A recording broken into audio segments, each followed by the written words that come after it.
Bonjour Michel Juvet. Bonjour. Le prix du pétrole a baissé de plus de 30% depuis cet été. Les pays exportateurs de pétrole se réunissent pour trouver une solution.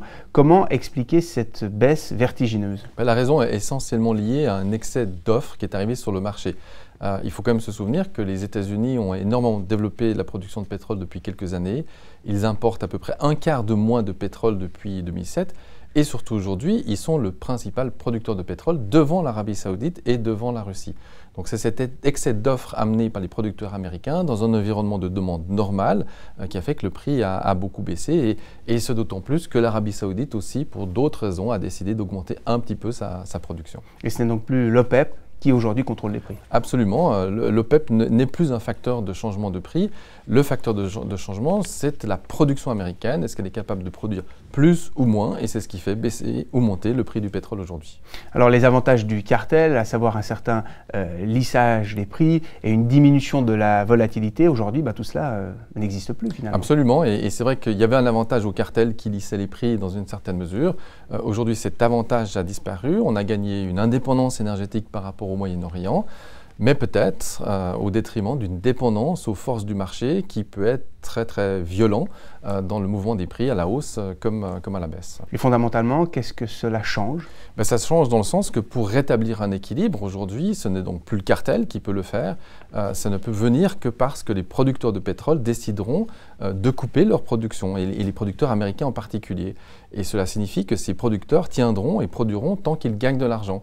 Alors, lorsqu'on sait que le coût de production moyen de ces nouveaux producteurs de pétrole est aux alentours de 60 à 70 $, cela signifie que le prix du baril devrait descendre jusqu'à ces niveaux-là. Ça, c'est une conséquence importante.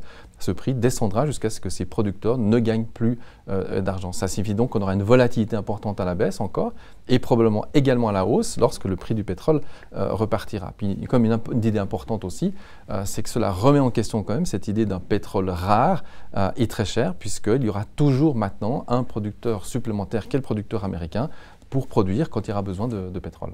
Alors si je vous suis bien, les prix du pétrole vont continuer à baisser avec bien évidemment des conséquences que nous allons observer en termes économiques surtout. Oui, et très positives en termes global essentiellement.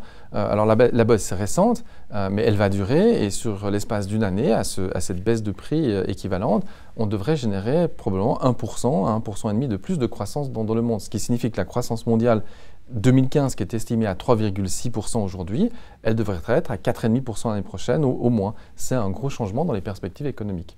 Et les conséquences seront significatives, surtout pour les producteurs eux-mêmes. Et très négatives, évidemment. Et d'abord, cela concerne les pays, principalement le Venezuela et la Russie, qui ont besoin de recettes fiscales, mais qui malheureusement sont en chute libre.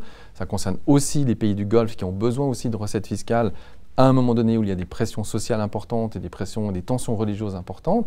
Mais ceux qui vont être le plus touchés, et c'est un peu le paradoxe de cette histoire, ce sont les producteurs américains eux-mêmes qui ont amené, par un excès d'offres, la baisse du prix. Ils vont être touchés, ils vont devoir faire faillite et fermer leur production.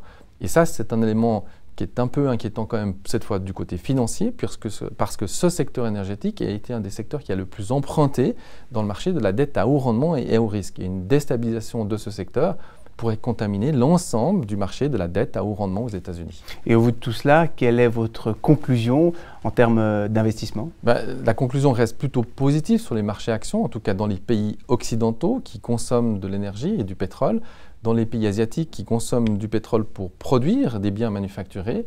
Et évidemment, on reste très négatif sur ce marché de la dette à haut rendement, étant donné les circonstances qui vont toucher de plein fouet ce secteur.